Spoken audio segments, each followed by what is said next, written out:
of his neck squeezed out sweat, and a small part of him was happy that rain was coming. Maybe it would cool things down a bit. Then he saw the ugly flash of lightning, and his relief was short-circuited by the electrical charge he saw dancing in the clouds. It was going to be a bad one.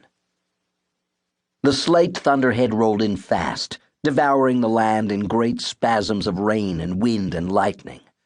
Behind the jagged cliff of storm cloud, brittle snaps of white pulsed in the dark body, like the irregular firing of a vast volcanic heart.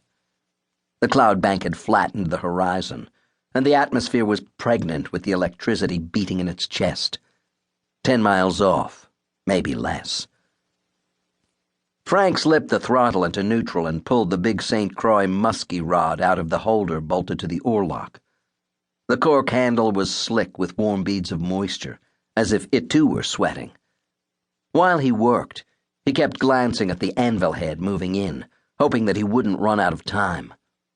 A flash of lightning detonated, and the lake went from blue to white for an instant. A few seconds later, the sound wave screamed in, and it pushed the oxygen from the air, and he tasted the electrical charge in the atmosphere. He spit over the side, hoping to get rid of the metallic film that seemed welded to his teeth. Frank pumped the handle of the reel and the big spool recovered line quickly.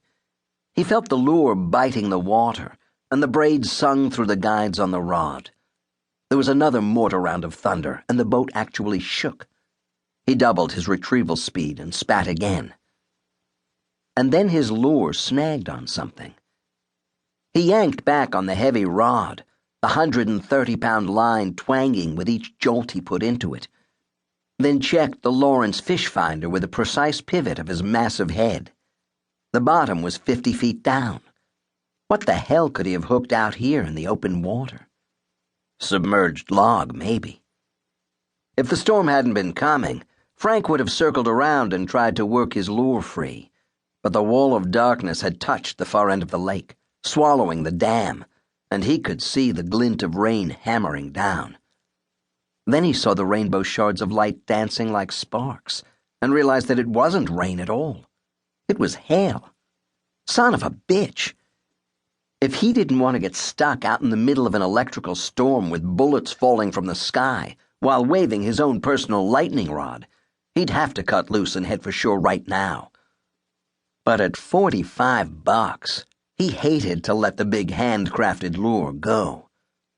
Another jolt of electricity cracked the sky and made his mind up for him. He reached for his knife just as the snag started to move. The bright slash of the line cut through the water, and Frank yanked back, leaning into it. The rod tip bent, and he pulled with his shoulders, feeling the unmistakable throb of muscle at the other end of the line, telegraphing out to him. It was massive, sinuous, sure. A wave sloshed over the gunwale as the wind set in. The line zagged back, then pulled taut, and his reel screamed against the strain on the drag. Frank had spent 4 years stationed at Subic Naval Base in the Philippines, and he'd eyeballed everything from giant bluefin to Mark 48 torpedoes slicing through the water, and nothing he'd ever seen had moved this fast. Not even close. He pulled back again, and the whine of his reel rose above the howl of the wind that had started to wail. The boat swung like a compass needle, pulled by the force he had hooked. He couldn't stop it. Hell, he couldn't even slow it down. The motor was gurgling in the irregular swells, coughing blue smoke thick with the smell of oil. The pulse of the sky at the edge of his vision caught his attention once again, and he glanced up. The wall of hail was thrashing across the surface of the lake, bearing down on him. There was another shot of lightning, and the world lit up in eerie blues, and the air ripped open with the roar of thunder. He had to cut loose and head for one of the shallow bays to wait out the storm, or he'd get chewed up out here. Whatever the lightning didn't fry, the hail would smash to bits. He slashed at the line with the big buck knife. The world went supernova again, as Mother Nature slammed 1 billion volts into the lake. The shock wave hammered him back over the bench and he tripped.